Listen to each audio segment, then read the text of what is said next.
Hey guys, this is Roshan and आपका स्वागत है अपने YouTube channel Roshanpedia the deep knowledge varsity में। तो कैसे हैं आप? और आज हम लोग बात करेंगे मिलिट्री एंड डेमोक्रेसी नेपाल और साथ में ही जानेंगे एथनिक कन्फ्लिक्ट जो कि श्रीलंका में चल रहा था। तो इस वीडियो को चालू करने से पहले आपको बता देते हैं, इस वीडियो को अंत तक देखते रहिए क्योंकि military and democracy in Nepal और साथ में एथनिक कन्फ्लिक्ट इन श्रीलंका के बारे में आपको बहुत कुछ नया चीज सीखने को मिलेगा, नया चीज जानने को मिलेगा और साथ में कुछ छिपे एब्रिविएशन और हिडन ऑब्जेक्टिव्स को भी जानेंगे। तो चलिए स्टार्ट करते हैं टॉपिक्स को। तो सबसे पहले है military and democracy in Nepal. Boards में आपसे ये सिंपल सा क्वेश्चन रहेगा कि बताइए कि नेपाल में मिलिट्री एंड डेमोक्रेसी कैसे चल रहा है या वहां पे डेमोक्रेसी का स्ट्रगल क्या था।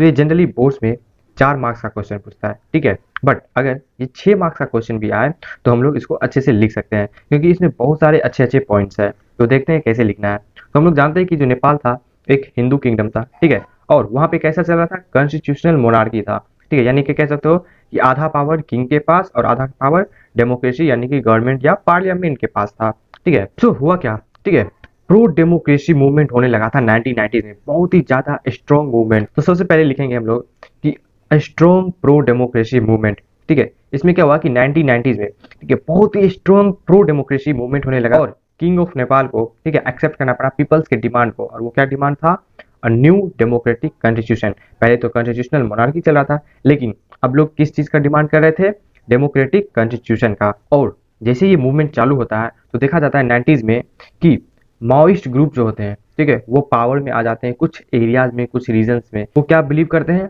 आर्म्ड इंसरेक्शन, ठीक है, मतलब कह सकते हो वायोलेशन, ठीक है, violent uprising against the monarch and the ruling elites, ठीक है। वहाँ के जो रूलिंग इलाइट थे, जो अमीर लोग थे और जो मोनार्की पीपल थे, ठीक है, जो मोनार्क थे, उनके खिलाफ ये लोग वायलेशन करना चाह रहे थे। ये बिलीव करते थे आर्म्ड इंसरेक्शन में, ठीक है, क्योंकि इनको तो कुछ करना नहीं था, कुछ करना है तो क्या करो, वायलेंट करो, वायलेशन करो और उसी से ही अपना चीजों को हथिया लो। तो इसके कारण हुआ क्या कि ट्रायंगुलर कन्फ्लिक्ट हो गया, ठीक है। पूरा मतलब नेपाल में ट्रायंगुलर कन्फ्लिक्ट हो गया, किन किन के बीच में, मोनार्किस्ट फोर्सेस में बीच में, डेमोक्रेट्स और माओइस्ट, ठीक है। माओइस्ट कौन है, माओइस्ट माओ के फॉलोवर है, ठीक है। वो लोग भी थोड़ा वायलेंट होते हैं, वो डेमोक्रेटिक में बिलीव नहीं करते हैं, वो भी आर्म्स इंसरेक्शन में ही, मिलिट्री में ही, ठीक है, इस सब चीज में बिलीव करते हैं। तो हो गया ट्रायंगुलर कन्फ्लिक्ट। तो इसके कारण क्या हुआ कि 2002 में वहां के किंग को एबॉलिश करना पड़ा था पार्लियामेंट को और गवर्नमेंट को डिसमिस कर दिए। इनके कारण हुआ क्या कि जो उस समय नेपाल के किंग थे वीरेंद्र, ठीक है, इनका एसिसिनेशन हो जाता है। और तुम लोग जान के हैरान हो जाओगे कि इनका एसिसिनेशन इनका बेटा ही करता है। पहले जानते थे ना, पावर में आने के लिए कुछ भी किया जाता था, बाप बेटा को मार देता था, भाई भाई को मार देता था। तो वहीं पे किंग ऑफ नेपाल वीरेंद्र को एसेसिनेट कर दिया गया और इनके भाई ज्ञानेंद्र, ठीक है, वो पावर में आ जाते हैं और नेपाल के किंग बन जाते हैं। किंग, वो भी किंग बनने के बाद सप्रेशन का ही पॉलिसी को फॉलो करते हैं, जिसके कारण पूरे कंट्री में, ठीक है, मैसिव, बहुत ही लार्ज स्केल पर प्रो डेमोक्रेसी प्रोटेस्ट होने लगा, ठीक है, डेमोक्रेसी के लिए प्रोटेस्ट होने लगा। कब हो रहा था, 2002 में। तो क्या हुआ, एज अ रिजल्ट देखा गया कि जो नेपाल के किंग थे, ठीक है, वो क्या किए, फिर से हाउस ऑफ रिप्रेजेंटेटिव यानी कि पार्लियामेंट को रिस्टोर करना पड़ा और जो कि डिसॉल्व हो गया था अप्रैल 2002 में। ये जो प्रो डेमोक्रेसी मूवमेंट चल रहा था, ठीक है, और ये नॉन वायलेंट मूवमेंट था। कैसा मूवमेंट था, नॉन वायलेंट मूवमेंट। और इसको लीड कर रहा था 7 पार्टी अलायंस और उनके मेन लीडर थे गिरिजा प्रसाद। और ये ही बाद में जाके एज अ पीएम, ठीक है, इलेक्ट हो जाते हैं। और क्या होता है, देखने को मिलता है formation of a new democratic government in Nepal. और उस समय के बाद किंग के, ठीक है, राइट्स को और पावर्स को छीन लिया जाता है या बोल सकते हो कि खत्म हो जाता है। और साथ में ही नेपाल में 2008 में नेपाल एक डेमोक्रेटिक रिपब्लिक बन जाता है और इसका अपना कॉन्स्टिट्यूशन होता है 2015 में, ठीक है। ये नया कॉन्स्टिट्यूशन है, लेटेस्ट कॉन्स्टिट्यूशन है नेपाल का, जो कि डेमोक्रेटिक कॉन्स्टिट्यूशन है, ना ही कि मोनार्कियल कॉन्स्टिट्यूशन। तो एक बार फिर से क्विक रिवीजन कर लेते हैं, अच्छे से देख लेते हैं कि कैसे कैसे सीक्वेंस वाइज लिखना है।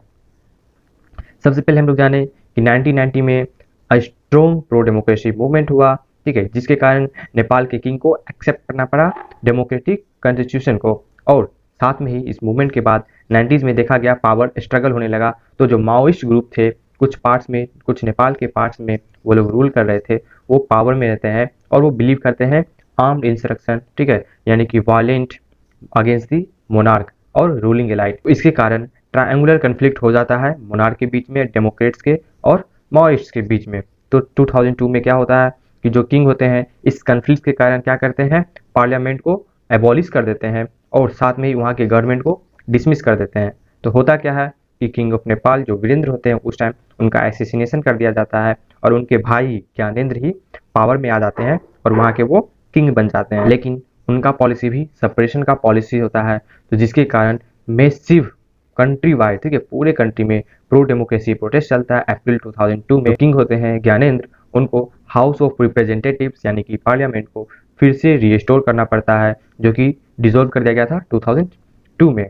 और ये सारा जो मूवमेंट हो रहा था ये बिल्कुल नॉन वायलेंट मूवमेंट हो रहा था और इसको लीड करा था 7 पार्टी अलायंस। और वहाँ के मेन लीडर, इस पार्टी के मेन लीडर कौन थे? गिरिजा प्रसाद, और यही इलेक्टेड हो जाते हैं एज अ पीएम। और इस तरह क्या होता है, एक न्यू डेमोक्रेटिक गवर्नमेंट बनता है नेपाल में, और जो भी राइट्स एंड पावर्स होता है किंग का उसको छीन लिया जाता है या बोलो तो खत्म हो जाता है।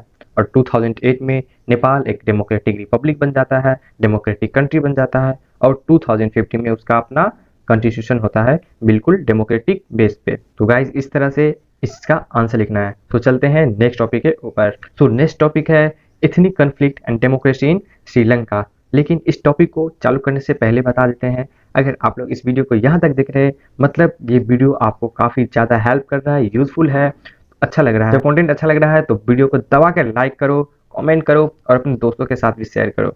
सो चलते हैं टॉपिक के ऊपर। तो देखते हैं इतनी conflict and democracy in Sri Lanka, ये भी आपसे बोर्ड्स में 6 मार्क्स या फिर 4 मार्क्स में पूछ सकता है। तो देखेंगे हम लोग 6 मार्क्स के लिए, 4 मार्क्स आप 2 पॉइंट ऐसे भी छाड़ सकते हैं। तो 1948 में श्रीलंका को क्या हुआ था, इंडिपेंडेंस मिल गया था। और इंडिपेंडेंस मिलने के बाद बहुत ही सारे सीरियस चैलेंज को फेस करना पड़ा था श्रीलंका को। लेकिन आपको एक नया सा फैक्ट बताते हैं, इंडिपेंडेंस तक, ठीक है, श्रीलंका को सीलोन कहा जाता था, ठीक है, और ये रिमेंबर कीजिएगा, 1 मार्क्स में क्वेश्चन पूछ सकता है, ठीक है।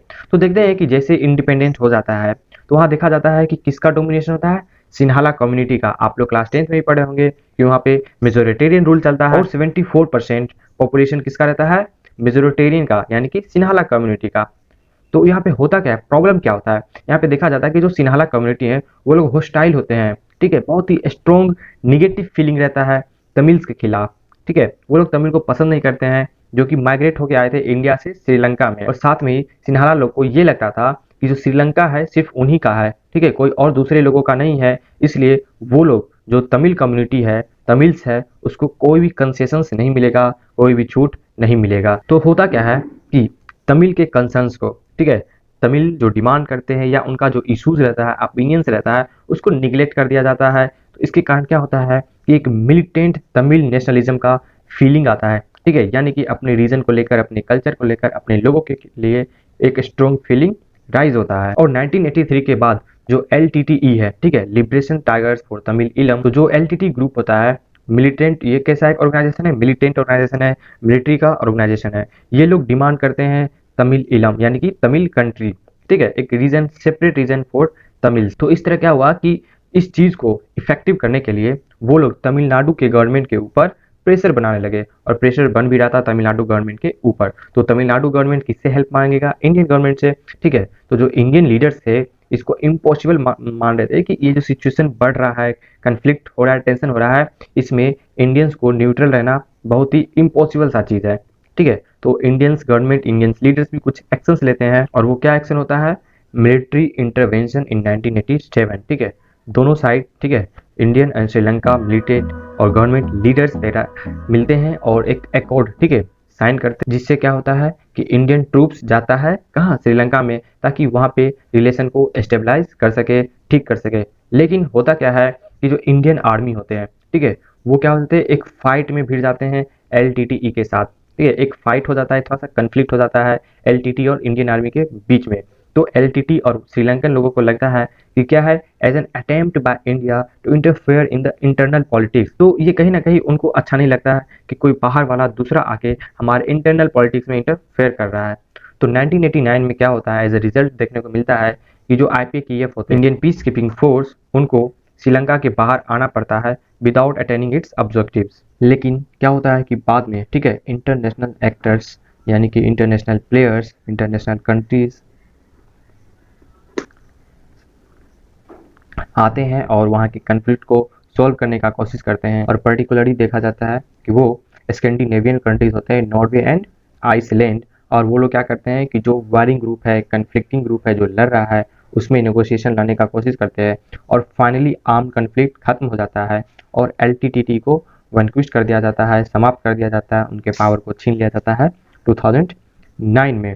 तो बोर्ड्स में आपसे यहाँ पे ये भी क्वेश्चन पूछ सकता है कि विच टू कंट्रीज या which countries help in the negotiation between the warring groups. तो आप लोग याद रखिएगा नॉर्वे एंड आइसलैंड, और ये कैसे कंट्रीज थे? Scandinavian countries. इसी टॉपिक के साथ आज का वीडियो समाप्त करते हैं, काफी लेंथी हो गया था। एंड अगर आप लोगों को कुछ डाउट्स हैं तो आप मुझे इंस्टाग्राम पे फॉलो करके वहां पे पूछ सकते हैं, ये मेरा आईडी रहा। और फिलहाल के लिए thank you for watching my video and bye bye.